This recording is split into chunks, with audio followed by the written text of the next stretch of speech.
Hey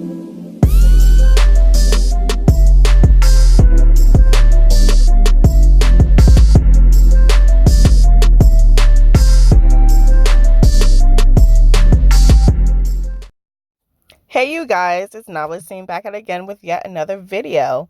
So I'm here to talk about the few books that I've already read for this month of October, starting with the Diviner series. So I read book 1 and book 2 of the Diviner series, and I have to say I thought I wasn't going to like it, but I have to say I do like it. I gave both of them 4 stars, and it's very, very creepy. I prefer the audiobook because damn, that shit is thick. And there were some tear-jerking moments. Now, this is a historical fiction. You have Evie, who has some special abilities herself, and you have other people who also have special abilities, and these people are called the Diviners. Now, since this takes place during the 1920s, where a lot of racial and different like problems were going on during those times, like the narration, sometimes it goes from one character to another, and then it kind of zooms out and it shows kind of what's going on in the world, because there's a lot of weird creepy stuff and they all relate. And I'm on the 3rd book actually, but they all relate to each other, but we don't know how, especially in the 1st and 2nd book. In the 2nd book you get a few answers, but not really. But it's really interesting. There was some tear-jerking moments, especially in the 2nd book, how for example, when it comes for these victims who get attacked by whatever spiritual thing is going on in that, certain book, there is a lot of weird shit that kind of that kind of humanizes them, whether good or bad. And there was this one person who got killed in the 2nd book, I believe. And he was a soldier during the war. And my God, like I kind of teared up because here's the thing. He died, but he mentioned a cousin who was during one of the world wars, and how he got killed by the Klan because apparently in the South they didn't appreciate him wearing veterinarian medallion, and they never received them. He said, I believe what his cousin said was, dude, I fought for this country. I'm not taking off my medals. I fought hard enough for this country. And like, obviously these white people wasn't feeling it. So they lynched him and they burned him. And I was crying and it was so brief. It's not even part of the main story, but it's like such a brief moment where it humanizes like the victim. And even though it's not the victim himself, but like a cousin of his, and now he's kind of almost getting killed too. It's like, my God, it was just enough. And like, here's the thing. One of the characters, the black one, oh my goodness, it starts with an M, and he's a saxophone player. Turns out he's half Haitian. Hey. So let me actually like read you what goes on in the Diviners. I'm just gonna like read the first part of the 1st book. So you have Evie O'Neill, who was exiled for her very boring hometown, and she gets off to New York City to live with her uncle. And of course, it takes place during 1926. New York is filled with a lot of new stuff, and it's during the Prohibition era, and she's a little bit of a drunk, and there's some character development. Like, I'm not gonna lie, Evie, she annoys the hell out of me, but her ability, she can actually read objects. How can I say this? Like, she's able to take an object and she's able to get glimpses and pieces and answers from an object just by touching it, but it leaves her a bit woozy and stuff. So, and there's other people like Memphis. So he can heal people. His brother has some weird special ability as well. Then you have who's that other girl? She it's one of her friends who can deal with fire and stuff. And then you got the Dreamers in the 2nd one. The second plot really got me sad, especially with the ending. with so in the first book it was really really scary, really scary. And there were some moments where I was like, oh, that's kind of like chills going up my spine. But for the second one, I'm not gonna lie, I already knew who it was um at the very beginning, because I don't know, she was just coming off very suspicious to me. But when they're trying to figure out who it is and their new friends and all that other stuff that happens, like there's something about the villain that makes me like kind of upset for her. And I was like, damn, this shit really happened. And what I appreciate about it is that she gives links on her website to like any historical stuff that you want to research more into yourself. So I think I'm gonna go into that, because my God, there were so many things that, that made me want to research more and like kind of read up on. So yeah, there's that for the diviners. I gave both stuff, 2 stars. I mean, no, not 2 stars. My God, 4 stars. Okay. Then we have We Hunt the Flame by Hasfa Fasil. So for We Hunt the Flame, I do believe it. Yeah, I gave it 4 stars. The romance, I'm not here for it. I don't really care for the romance. I feel like it's obviously it's not. It's kind of it's not really insta love, because it's such a thick ass book, but at the same time, it does feel like insta love because what I think all of this took course over not even a few weeks, not even a whole last month, and they already kind of have feelings towards each other. Like they already kissed and everything. And I'm not here for it. And it's the whole enemies to lovers thing. And I love me some enemies to lovers thing, but when it's done right, like the least you could do is become friends, and then, because like, dude, like what, your best friend is dead because of certain people, but whatever. So let me just say, I'm sorry. So Zafira is the hunter disguising herself as a man when she braves the cursed forests of Araz to feed her people. Nasir is the prince of death, assassinating those foolish enough to defy his father, the king. If Zafria was exposed as a girl, all her achievements would be rejected, and if Nasir displayed his compassion, his father would punish him in the most brutal of ways. They are both legends in their own right in the kingdom of Arawaya, I believe. Both, they don't want to be, but they kind of have to.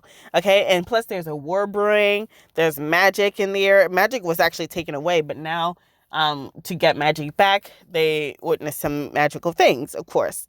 They both are on the way to like actually Zafira, she is on her way to get magic back. Meanwhile, the prince is sent after the hunter, but he doesn't know it's a girl, to kill the hunter and to also bring back something from to receive the artifact that Zafira is also going after. But there's a lot of weird stuff going on. And they also have a glossary pronunciation guide, because there's a lot of things that's within the culture that I like. And I personally cannot wait for the next book, because despite the romance, I hate the romance, okay? Like, I'm not here for the romance. This is the first time where I'm like, wow, I'm actually here for the plot. Here's the thing. When it comes from enemies to lovers, so many times with Insta story, I kind of gloss over and hopefully hope for the best.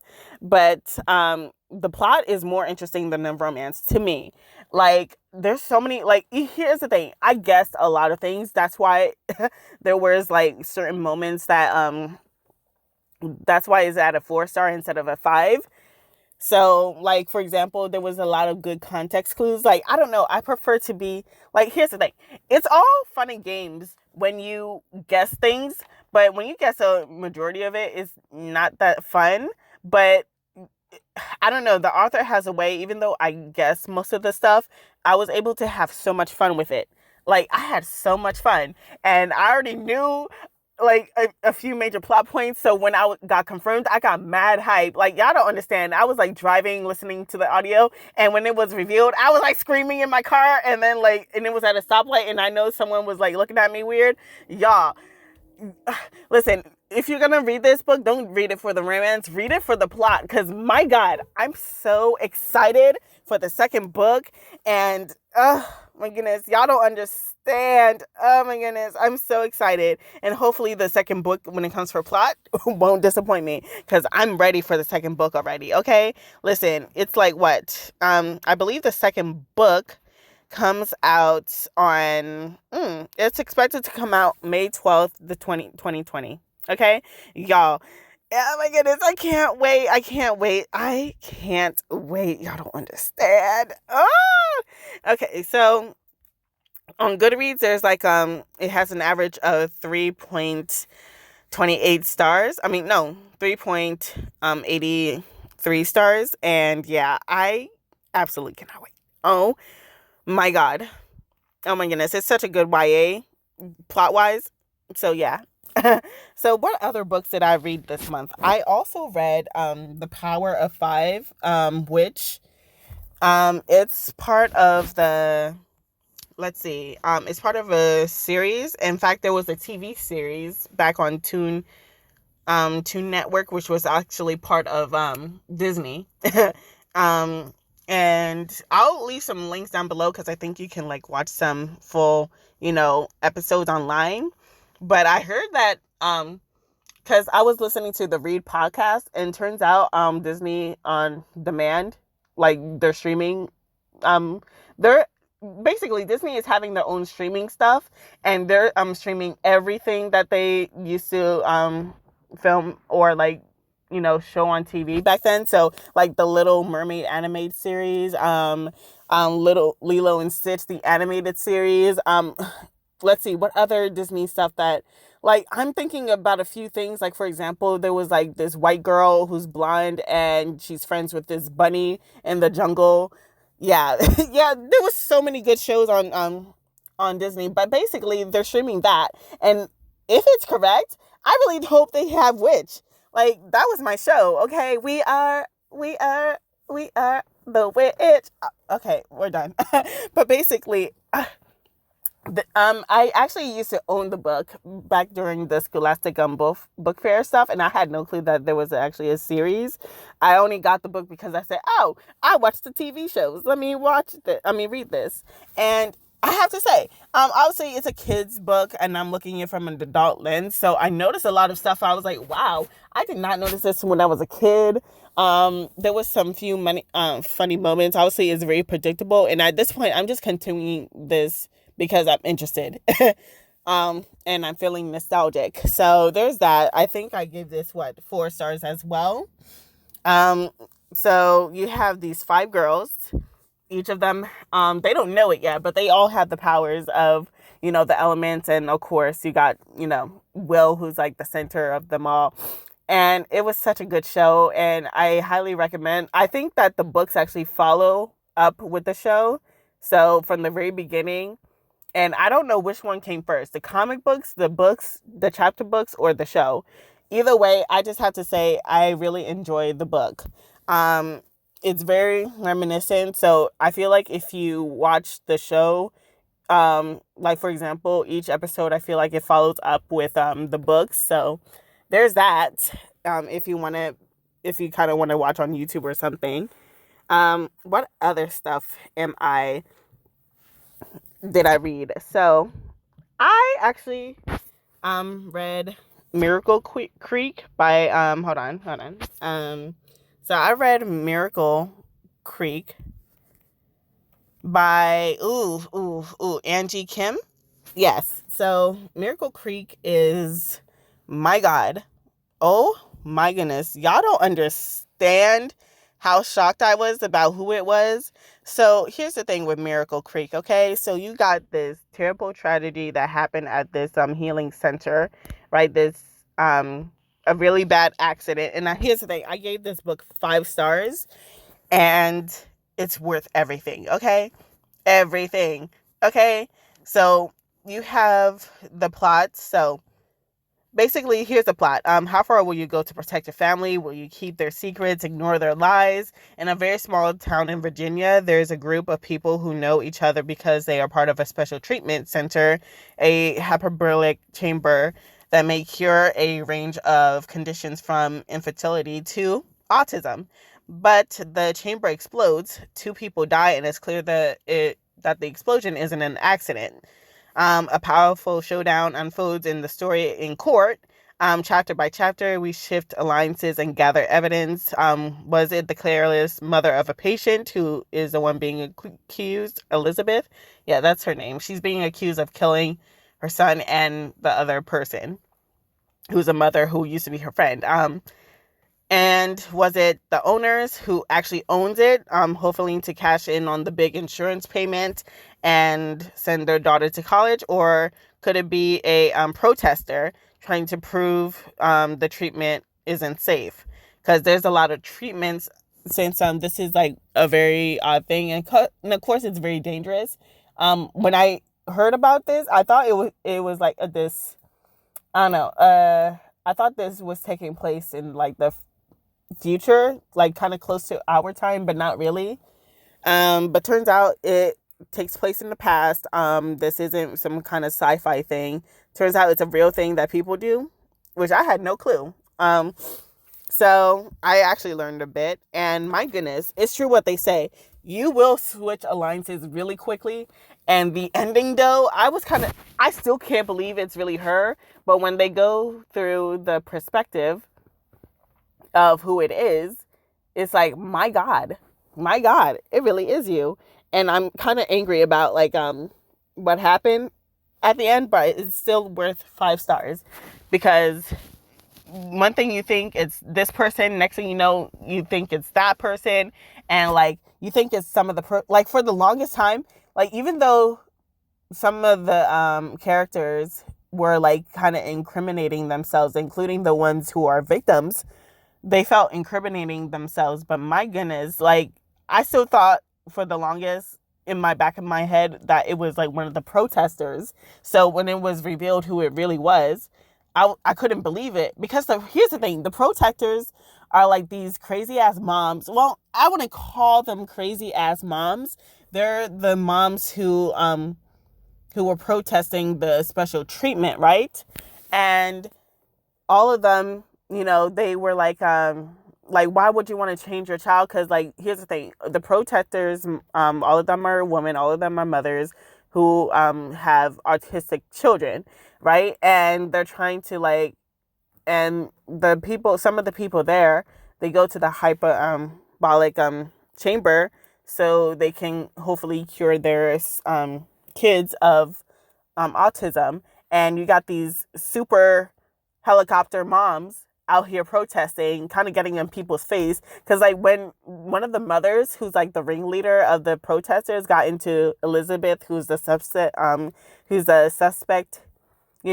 face, I was like, oh hell no, that could not be me. That could not have been me. I would have like straight up, I would have like straight up like punched her in the face. Like, you don't get in my fucking face like that. Like, are you fucking for real? And then one of the doctors who is very suspect, I was like instantly, I hated him.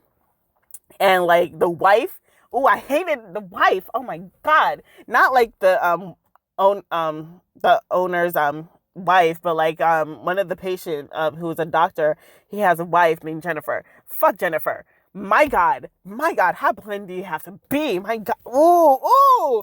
Anyway, you have to read this book. Like, you will feel conflicted. You will switch sides so easily. You might, and it's a very, very good book. All I have to say is, I think this is like her debut book. If it is, my goodness, I want to read more. Oh my God, this is the only book. So I'm looking on Goodreads right now. My bad. But this is her only book that she published, and I want more. So I'm definitely going to follow her. Hopefully she'll be posting more books. She's a Korean, she moved from Seoul, Korea to Baltimore as a preteen, just like the family in this book. And now I definitely want to follow her and see what more she writes, because my goodness, this was such a good book, and I love the cover. I kind of want to do a nail look out of this, but my acrylic nail skills are crap. Okay. So that's it. Damn, all 19 something minutes, but bye. Feel free to like, comment, subscribe. I should probably mention all the books I am reading. Okay, quick rundown. I'm reading Wonder by Christina C. Jones. No Holds Barred in the Heart of Valentine, Book 1 by Stephanie Nicole Norris. Obviously, I'm reading the third book of the Divinus series. I'm trying to read The Shadow and Bone, the Gracia trilogy by Leah Bardugo. I'm also reading Your Black Friend. Actually, I already finished reading that. It's a comic book. I hadn't really gave it a rating. It's okay. Full of short stories. Anyway, what else am I reading? Oh, The Golden Sun by Pierce Brown, which is the second book of the Red Rising saga. Oh yeah, The Count of Monte Cristo by Alexandra Dumas, which I had no clue that was a black man. And I just DNF'd Empire of Sand. I'll probably get back to it in the far future, but I'm not interested now. So that's it. Feel free to comment, like, subscribe. Tell me what more are you guys reading. Yeah, that's it. Bye.